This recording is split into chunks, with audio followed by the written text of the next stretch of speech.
Descubre apariciones de brujas que solo suceden en la oscuridad. Hay historias que nacen al caer la noche, y como semillas en tierra fértil, solo brotan bajo la sombra. Escucha, porque en San Sebastián, un pueblo donde la luz tarda en llegar, y la gente habla bajito cuando se trata de la noche. Cuentan cosas que la ciudad no entiende. Hay presencias que esperan a que el mundo se apague para levantarse. No soy un fiscal de lo imposible. Soy quien recoge voces y las deja respirar para que tú las escuches. Te voy a llevar a la casa donde una familia creyó que mudarse al campo era empezar de nuevo.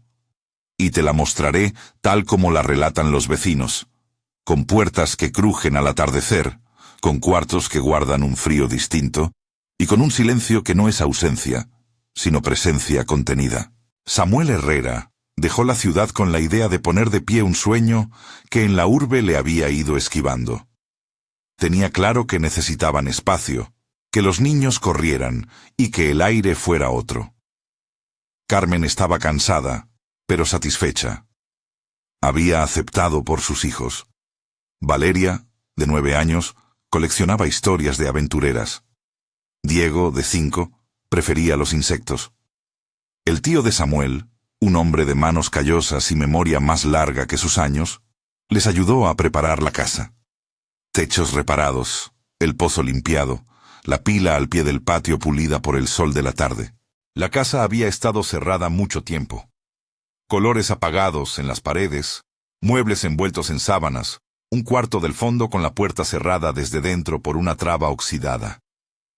Esa puerta nunca se abre durante el día, les dijo don Ernesto, el que los vio llegar en la camioneta. No lo dijo con gesto de misterio. Lo dijo como quien tiene cuidado de no quitar una costra que protege algo frágil. Los niños corretearon los primeros 2 días, como si fueran reyes en su nuevo reino. La mujer de la vecina les llevó empanadas y por la tarde, una anciana sentada en el portal les entregó un rezo envuelto en papel. El primer atardecer fue amable. Vecinos que pasaban, una fogata que olía a leña y a tortillas, el gato se instaló en la hamaca. La oscuridad vino sin ruidos al principio, solo el trillado susurro de insectos. Pero cuando el pueblo quedó en la mínima luz de luna, algo cambió en la casa.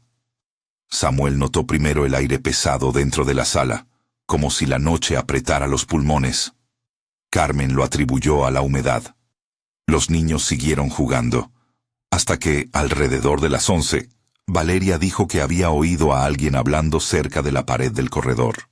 Yo pensé que era el viento, contó Samuel después, cuando lo preguntaron en la plaza. Pero la voz estaba pegada al adobe. Era como si alguien susurrara desde dentro de la casa. Los vecinos replicaron con la experiencia de años. Esas voces no son como el viento. Hablan raro, con nombres que nadie dice en la casa.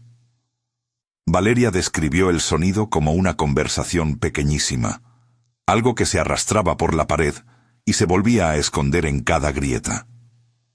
Diego, que no sabía explicar el movimiento de los sonidos, simplemente señaló la ventana del cuarto del fondo y dijo: «Vi manitas en el vidrio. No es lo mismo oír que ver». La primera noche que la familia se quedó en la casa, escucharon más que las voces. Un raspar, tenue al principio, fue subiendo como si unas uñas recorrieran el adobado con curiosidad. Como si alguien tanteara cada junta del ladrillo, dijo el tío de Samuel en voz baja. Carmen puso la mano en el vidrio y sintió un frío que no venía de la temperatura exterior, como si la ventana tuviera memoria y recordara a alguien que ya no estaba. Los vecinos, cuando oyeron por la mañana, afirmaron que a veces las cosas que rozan la casa son tan viejas como el tiempo del pueblo. Se recurrió a lo que el pueblo sabe hacer cuando la noche trae lo que no se comprende. Llamaron al sacristán, a la mujer que guardaba agua bendita en frascos pequeños, a quien aún llevaba cruces en la solapa. Vinieron con oraciones contenidas, con velas que huelen a cera quemada y a recuerdos, con un rosario que pasó de mano en mano hasta que se dejó caer en la mesita junto a la puerta. No se trató de un exorcismo espectacular. Fue un rito sencillo, respetuoso, con frases que se decían como quien pone sal en la olla sin enfadar al guiso. Que la paz entre y que lo que no es de Dios se aleje, murmuró el sacristán mientras dejaba gotas de agua en cada marco de la casa, en los peldaños de la escalera, sobre la cabecera de la cama de los niños. El agua bendita hizo algo que nadie esperaba. Aligeró por instantes el peso del aire. La casa pareció respirar más fácil y el raspar en la pared menguó. Algunos en el pueblo sintieron alivio. Otros, más viejos, no se sorprendieron. Dijeron que esas cosas siempre retroceden frente a símbolos cuando el sol está lejos, pero que no hay tal cosa como una seguridad total. No todas las cosas entienden la sal y la cruz de la misma manera, comentó doña Marta, la que vigila las novenas con más disciplina. Esa primera noche, en el cuarto de los niños, colocaron una vela y cerraron la cortina. La figura en la ventana apareció como una sombra que no pertenecía al barrio de la lámpara. La vieron, larga, pegada al vidrio como si quisiera oler la memoria de la casa. No tenía ojos que distinguir. Tenía una densidad que absorbía la luz. Y rió.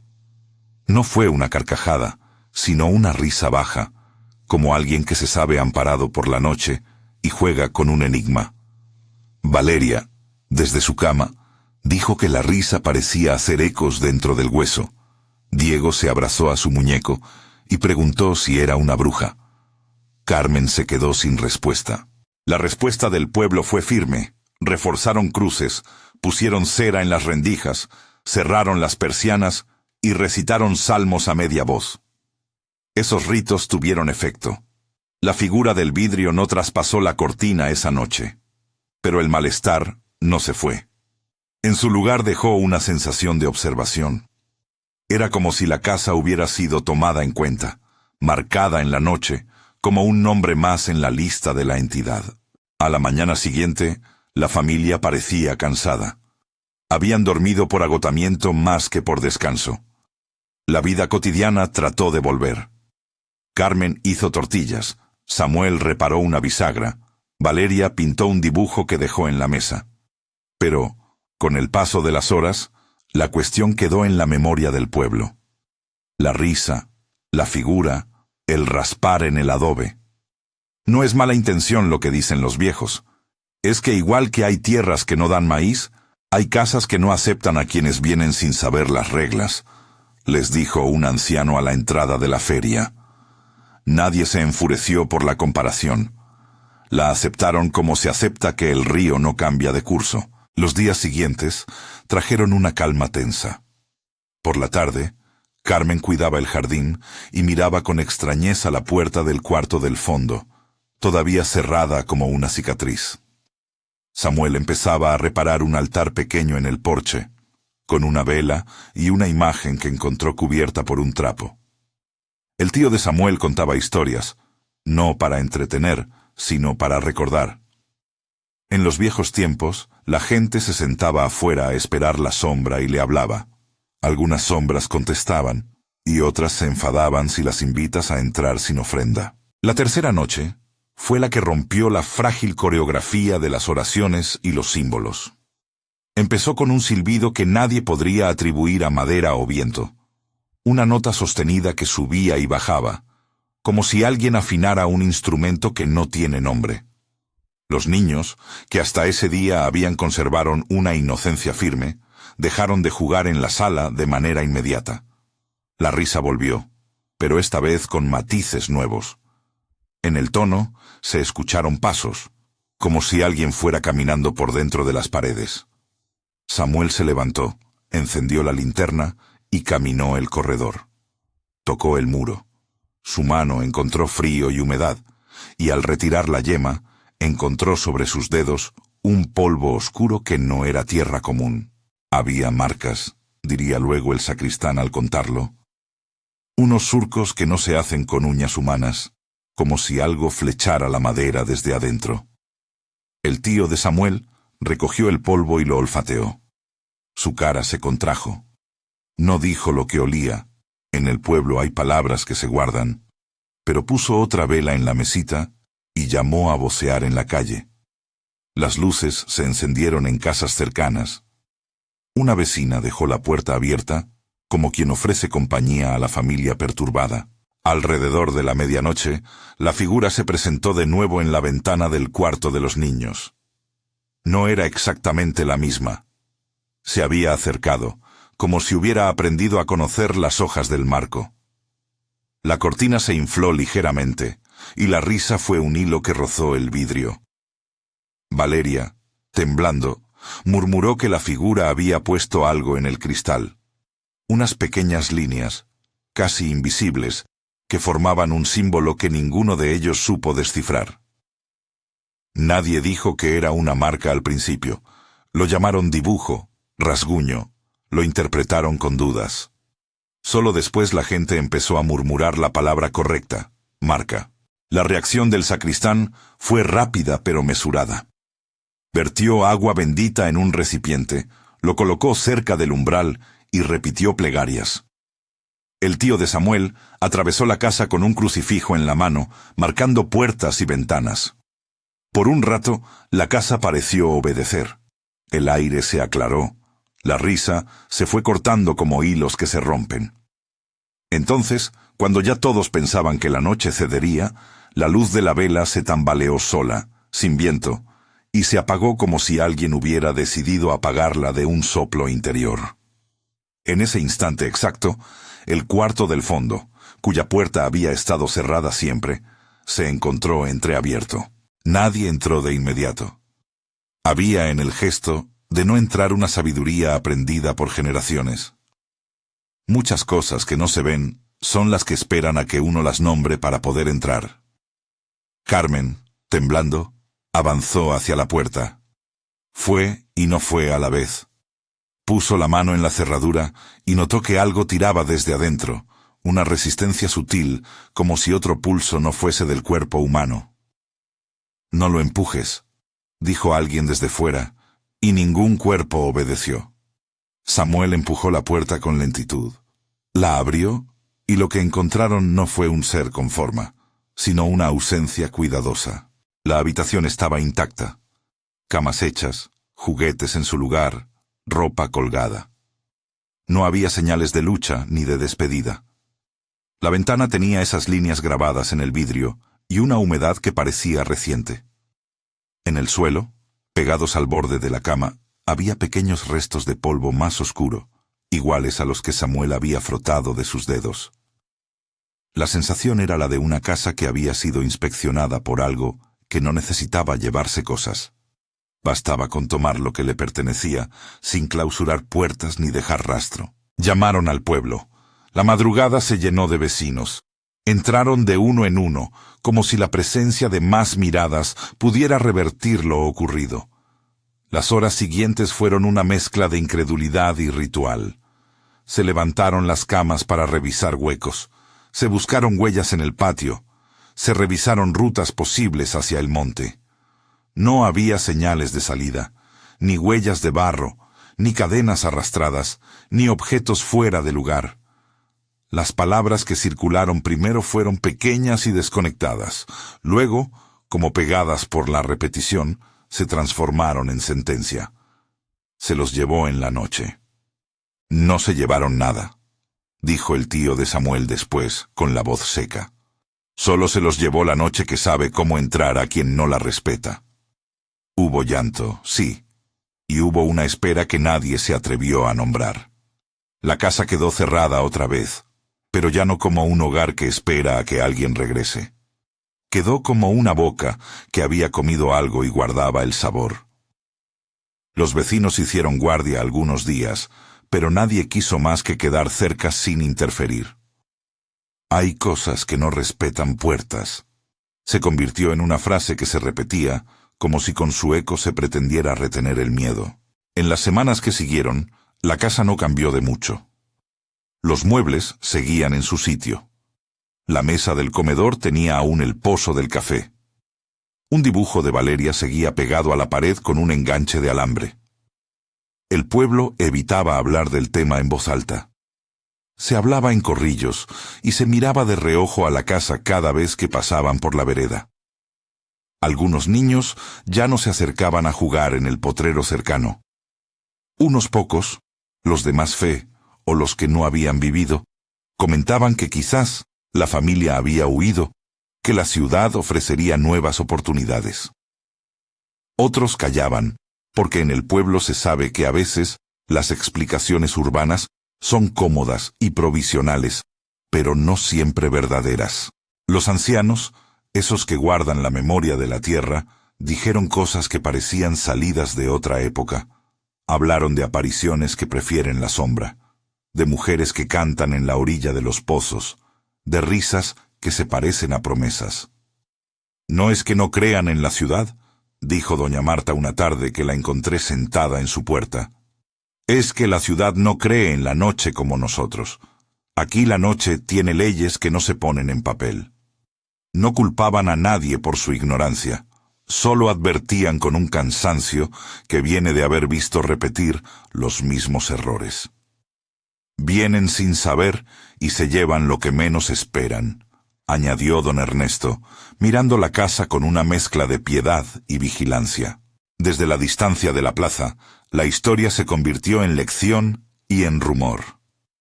Se contaba en los puestos de tortillas entre un cliente y otro, en las novenas en voz baja, en alguna misa a la que asistían los curiosos.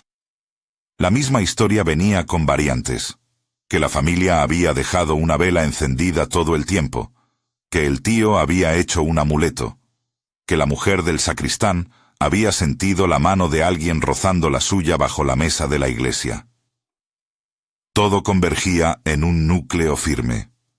La oscuridad fue el escenario que activó la aparición. La noche fue la hora en que algo decidió visitar la casa. Hay un patrón que la gente del lugar repite con una insistencia que parece más que superstición. Esas apariciones no actúan con la misma libertad bajo la luz. La ausencia de sol las obliga a usar los escondrijos de la casa, las grietas del adobe, las rendijas donde el día no llega. Aprenden los recorridos, conocen los ángulos que una familia nueva no sabe observar. La confianza urbana, esa que piensa que una cruz y un poco de agua son suficientes, resulta insuficiente ante compañías antiguas que manejan reglas propias de la penumbra.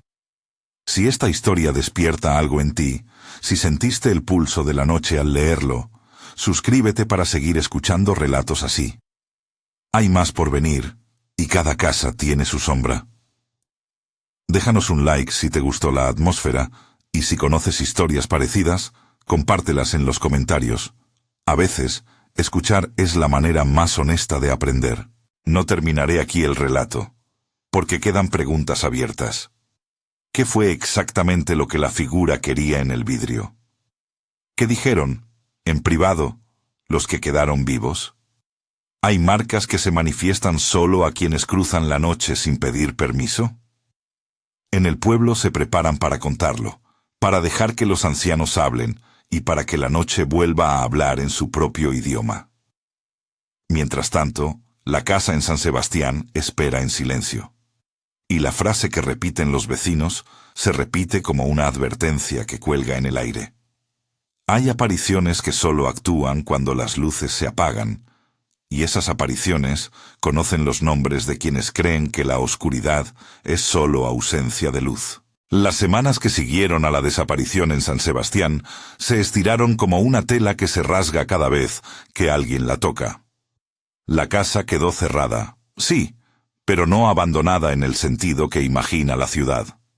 El pueblo la miraba como quien mira una herida, con cuidado y sin curiosidad malsana. Se organizaron rondas de vigilancia, más por respeto que por expectativa de encontrar algo. Las personas se turnaban para sentarse en el portal y escuchar la noche, no para retarla, sino para aprender de ella. Fue en una de esas guardias, una madrugada con la luna escondida tras nubes densas, cuando llegó a la plaza un hombre que decía ser periodista de una radio regional. Traía una libreta, una voz que mordía las palabras con prisa y una cámara diminuta. No venía a exponer tragedias por morbo, aseguraba, sino a registrar la memoria del lugar antes de que los hechos se perdieran en versiones sin carne. Habló con doña Marta, con don Ernesto, con el tío de Samuel. Preguntó por señales, por ritos. Les pidió que le contaran las viejas historias de la noche. Los ancianos se tomaron su tiempo. No contaron todo en la primera noche. Fue necesario convidarlo a pan recién hecho, dejar que el café se enfriara en la taza mientras las frases se enhebraban con lentitud. El tío de Samuel contó de nuevo lo que había visto. El polvo oscuro, el frío en la yema de los dedos, la puerta del cuarto medio abierta. Dijo palabras que no quiso traducir del todo, porque en el pueblo hay nociones que son tanto práctica como leyenda. La narración del anciano llevaba pausas largas, como quien pone guijarros en el camino para que el oyente los registre. Doña Marta añadió otra pieza. Habló de un tiempo en que la gente dejaba una ofrenda en la orilla del pozo, un pequeño vaso de agua o maíz, y que esas ofrendas, según quienes sabían escuchar, a veces calmaban la curiosidad de las presencias nocturnas. No siempre sirve, dijo, pero a veces calma. Es cuestión de respeto. No se trataba de un truco mágico, era una práctica que entendía la reciprocidad. No quitar sin preguntar. Era la lógica de un territorio que, según decían, tenía memoria. El periodista anotó y sonrió con discreción. Sabía que en esos paisajes las explicaciones urbanas pierden carne si las intentas agarrar con premura. Mientras tanto, la casa de Samuel se volvió un referente. Algunas personas venían a dejar una vela, otros a mirar desde lejos y escuchar las historias. Varios sacerdotes de pueblos vecinos pasaron sin hacer bullicio, ofrecieron misas pequeñas, volvieron a sus propias rutas. Algunos vecinos contaron, con voz baja, que habían visto sombras moverse cerca del borde del monte cuando la noche se tragaba la última luz. Otros recordaron canciones antiguas que las abuelas entonaban para alejar a lo que camina sin nombre. La palabra bruja apareció en murmullos en algunos corrillos, no como acusación, sino como clasificación de lo que el pueblo aprendió a llamar cuando la figura no era de carne y la lógica humana no bastaba. En ese tejido de palabras y vigilias se me ocurrió preguntar por otras historias. Instintivamente, el pueblo vino con relatos como si, en la cuerda de la memoria, las noches se cosieran unas a otras. Algunos hablaron de una mujer en blanco que apareció en la herradura de la carretera, solitaria, con un paso que no era de la tierra. Otros mencionaron marcas en los vidrios de casas antiguas, símbolos que nadie siempre supo descifrar y que se repetían como si fueran firmas de un mismo autor nocturno. Fue así como el asunto de San Sebastián empezó a conectarse con voces más lejanas. La carretera, la frontera, la noche que se come el paisaje y devuelve sombras que no pertenecen a ninguna familia. Es en esa transición, cuando las historias se multiplican y dejan de ser un caso aislado, donde aparece la segunda familia en este relato. Unos meses antes de que la casa cerrada en San Sebastián se convirtiera en tema de conversación en la radio, otra familia había cruzado la noche en una camioneta con maletas, en la ruta que va hacia Guatemala. Eran Alberto Ramírez, su mujer Rosa y sus hijos Kevin y Daniela. Iban en busca de trabajo, pensando que la geografía les ofrecería posibilidades nuevas en pueblos fronterizos. Salieron al atardecer con la esperanza de ahorrar días de viaje, con la costumbre de la gente que sabe que la madrugada regala kilómetros tranquilos. La carretera esa noche no era generosa con la luz. Hubo tramos donde la luna se escondía y el asfalto parecía un río negro. Los faros fracturaban sombras largas, los árboles se pegaban al costado como espectadores mudos. A la mitad del trayecto, en un punto donde la recta se estrecha y la maleza forma un pequeño corredor, la familia vio a una mujer parada en la vía. Vestía de blanco. Estaba inmóvil, y su presencia no rompía el aire. Parecía formar parte de la penumbra, como una página en blanco pegada al paisaje. Alberto detuvo la camioneta. Fue un gesto automático de quien, en el fondo, no quiere dejar a nadie a la intemperie. Rosa protestó al principio, el miedo y la prudencia que gesta la ciudad, pero los niños empezaron a mirar curioso, como si la escena fuera una película. La mujer no pidió nada con palabras. No movió la cabeza en señal de saludo. Caminó hacia el costado con una lentitud que no era de la prisa humana. Tenía el rostro cubierto por un velo fino, y su pelo parecía sostener una humedad extraña, como si la noche misma se hubiera pegado a su piel. Alberto abrió la puerta para ofrecer ayuda. Hubo un instante en que el aire se volvió una pared. El motor, el murmullo de los grillos, todo parecía más lejos. Al acercarse, Alberto sintió que algo muy pequeño, una presión fría, tocó la nuca. No fue un golpe ni un contacto brusco. Fue como si alguien hubiera posado un dedo en su sombra y la pesara con suavidad. Fue suficiente para que su cuerpo se quedara adherido al asfalto. Notó una rigidez que no obedecía a sus músculos. La mujer, sin palabras, dejó sobre el hombro de Alberto una línea invisible, un trazo que, aunque nadie lo viera, quedó allí. «No lo empujes», murmuró Rosa, aunque no podían moverlo. La mujer se acercó a la ventanilla, y por un segundo la luz de los faros trazó un contorno en su costado. La mano de la mujer se apoyó en el vidrio, no para tocar, sino para registrar. Sus dedos dejaron una marca que luego notarían en la piel de Alberto. Un simbolismo que se hizo fuego en su memoria y en su carne. Kevin y Daniela no vieron con claridad lo que las palabras describen. Los niños retuvieron una imagen en su mente. El reflejo de la mujer en el cristal, una mueca que parecía sonreír y que carecía de sombras en los ojos. Confundidos y con el corazón acelerado, subieron a la camioneta y siguieron. La sensación de que algo se había pegado a la familia los acompañó. Alberto, que era hombre de trabajo y de manos sólidas, sintió a lo largo de la noche una pesadez en la nuca, una vibración sutil que no remitía con el tiempo. Intentó atribuirlo al cansancio.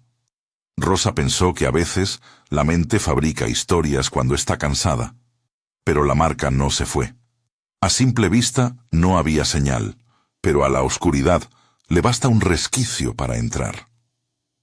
Esa noche, la mujer en blanco fue el inicio de una carrera contra lo que no se ve.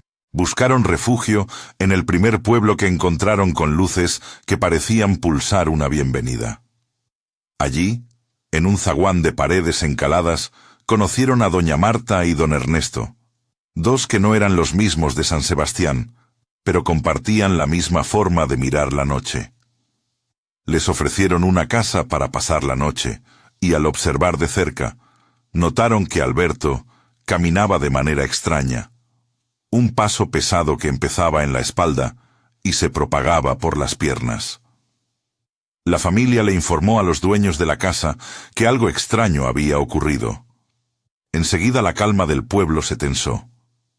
En voz baja, el sacristán, de aspecto recio y manos curtidas, explicó que a veces las presencias de la carretera marcan a quien ofrece ayuda, como si agradecieran con algo que no es veneno ni bendición. El pueblo ofreció lo que sabía: agua bendita en pequeños frascos, la fe de quienes han rezado por generaciones, una vela que llevaban a la cabecera de la cama.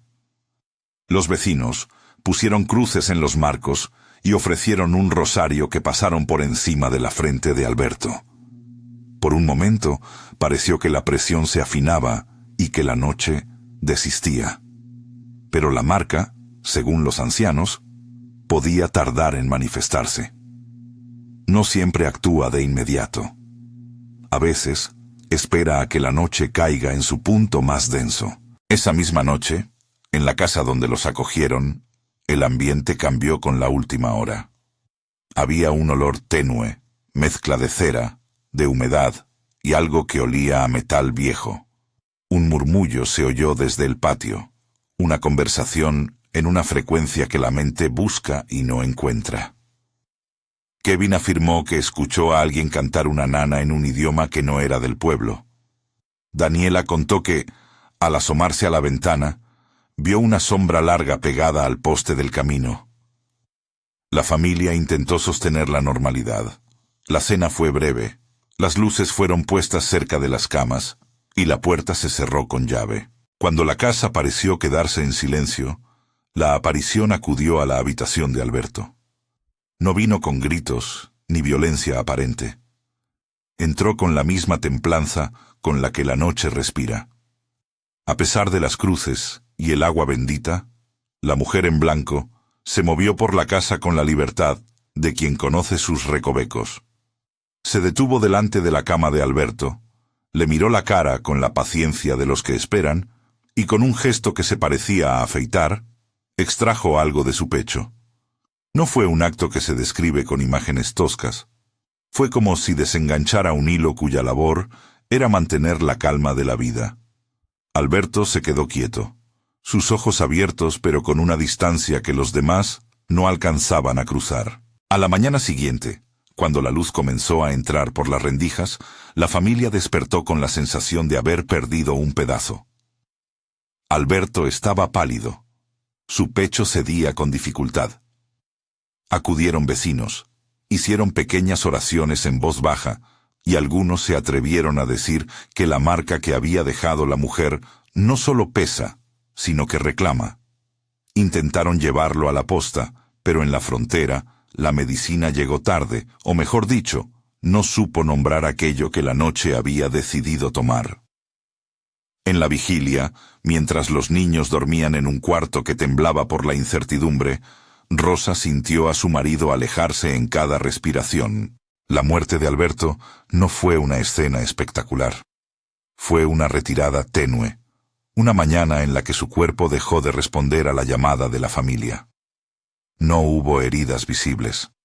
Había, eso sí, un rastro, la marca en su nuca, casi imperceptible, y un olor que los vecinos describieron con la misma palabra que habían usado en San Sebastián: antiguo.